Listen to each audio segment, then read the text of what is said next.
Reporter breaking. തദ്ദേശ തെരഞ്ഞെടുപ്പിൽ പണമൊഴുക്കാൻ BJP. ജയസാധ്യതയുള്ള corporation വാർഡുകളിൽ 10 ലക്ഷം രൂപ മുതൽ 20 ലക്ഷം വരെ ചെലവഴിക്കും. പഞ്ചായത്ത് വാർഡുകളിൽ 3 മുതൽ 5 ലക്ഷം രൂപ വരെയും നഗരസഭാ വാർഡുകളിൽ 5 മുതൽ 10 ലക്ഷം രൂപ വരെയും ചെലവഴിക്കും. ഭരണം ലഭിക്കാൻ സാധ്യതയുള്ള പഞ്ചായത്തുകളിൽ 10 ലക്ഷം രൂപ അധികമായി നൽകാനും തീരുമാനം. അതേസമയം ബി.ജെ.പിയിൽ ധൂർത്തെന്ന ആരോപണവും ഉയരുന്നു. സംസ്ഥാന കമ്മിറ്റിയുടെ പ്രതിമാസ ചെലവ് 30 ലക്ഷത്തിൽ നിന്നും 1.5 കോടിയിലേറെ രൂപയായി. നേതാക്കളുടെ യാത്രകൾ വിമാനത്തിൽ നിന്നും പഞ്ചനക്ഷത്ര ഹോട്ടലുകളിൽ താമസം പതിവാക്കുന്നുവെന്നും ആരോപണം. ആർ റോഷിപാൽ ചേരുകയാണ് വിശദാംശങ്ങളുമായി. റോഷിപാൽ, 2026-ൽ ബി.ജെ.പി. സർക്കാർ കേരളത്തിൽ അധികാരത്തിൽ വരുമെന്ന് പറഞ്ഞാണ് അമിത്ഷാ പോയത്. ഈ പുതിയ അധ്യക്ഷന്റെ നേതൃത്വത്തിൽ വന്ന പല മാറ്റങ്ങളും അതിൽ പാർട്ടിക്കകത്തുനിന്ന് തന്നെ വിമർശനങ്ങൾ ഉണ്ടെങ്കിലും ഒരു പുതുമോടിയിൽ ഇങ്ങനെ പാർട്ടി നിൽക്കുകയാണല്ലോ. ഇതെല്ലാം കൂടി നമ്മൾ വായിച്ചെടുക്കുമ്പോൾ ഈ പണമൊഴുക്ക് അതുകൂടിയാകുമ്പോൾ കാര്യങ്ങൾ ഇത് എങ്ങോട്ടാണ് പോകുന്നത്? ബി.ജെ.പിയുടെ കണക്കുകൂട്ടൽ, അവർ അത് ചിലതൊക്കെ നടത്തിയെടുക്കാനുള്ള ശ്രമങ്ങൾ ഏതൊക്കെ തരത്തിൽ നടത്തുന്നു? റോഷ്നി, ബി.ജെ.പി. സംബന്ധിച്ചിടത്തോളം ഈ തദ്ദേശ തെരഞ്ഞെടുപ്പ് ഏറ്റവും നിർണായകമാണ്. മാത്രവുമല്ല, കഴിഞ്ഞ ഒരു വർഷക്കാലമായി തദ്ദേശ തെരഞ്ഞെടുപ്പിനുള്ള മുന്നൊരുക്കങ്ങളൊക്കെ നടത്തിയതുകൊണ്ടാണ് ഈ ആത്മവിശ്വാസവും.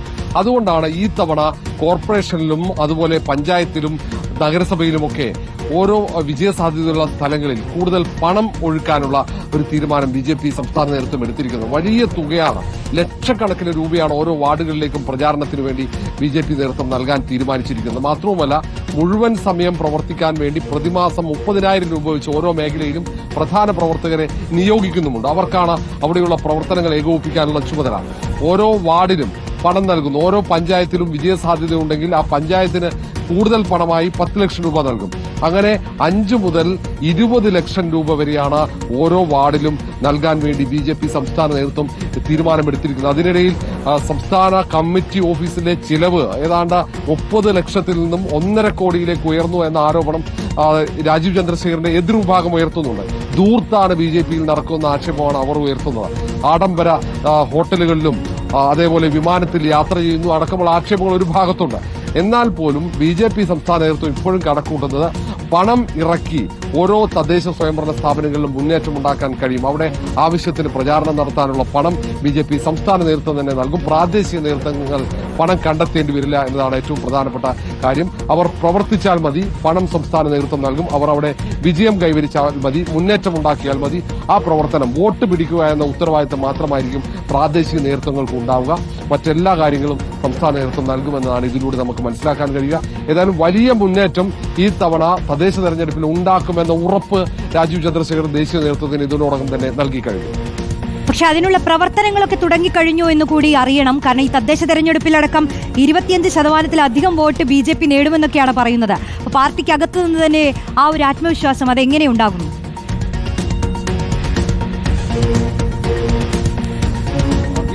പുതിയ സംസ്ഥാന നേതൃത്വം നിലവിൽ വന്നതോടെ, പുതിയ കമ്മിറ്റി പ്രഖ്യാപിച്ചതോടെ തർക്കമുണ്ട്, ഭിന്നതയുണ്ട്, അത് രൂക്ഷമാണ്. പക്ഷെ അത് പരിഹരിക്കാനുള്ള കൃത്യമായ ഇടപെടൽ ദേശീയ നേതൃത്വത്തിന്റെ ഭാഗത്തുണ്ടായി. ഇന്നലെ തന്നെ അമിത്ഷാ ഐക്യത്തോടെ മുന്നോട്ട് പോകണമെന്ന സന്ദേശം ആ പ്രസംഗത്തിൽ ഉടനീളമുണ്ടായിരുന്നു. മാത്രവുമല്ല, അതിനുശേഷം നടന്ന കോർ കമ്മിറ്റി ആകട്ടെ ഈ ഐക്യത്തോടെ മുന്നോട്ട് പോകണം, അതിന്റെ പ്രാധാന്യം, ഈ തെരഞ്ഞെടുപ്പിന്റെ പ്രാധാന്യമടക്കം അമിത്ഷാ പറയുകയും ചെയ്തു. അതുകൊണ്ട് ഇനിയൊരു ഭിന്നത ഉണ്ടാകില്ലെന്ന കണക്കൂട്ടൽ തന്നെയാണ് സംസ്ഥാന നേതൃത്വത്തിന്.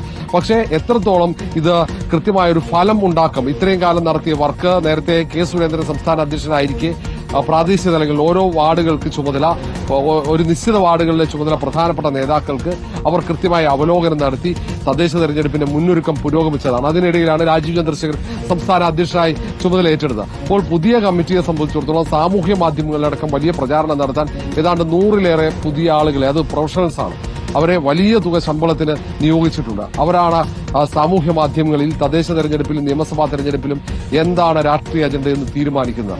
അവർ അവരുടെ പ്രവർത്തനവുമായി പഴയ സംസ്ഥാന കമ്മിറ്റി ഓഫീസ് കേന്ദ്രീകരിച്ച് മുന്നോട്ട് പോകുന്നത്.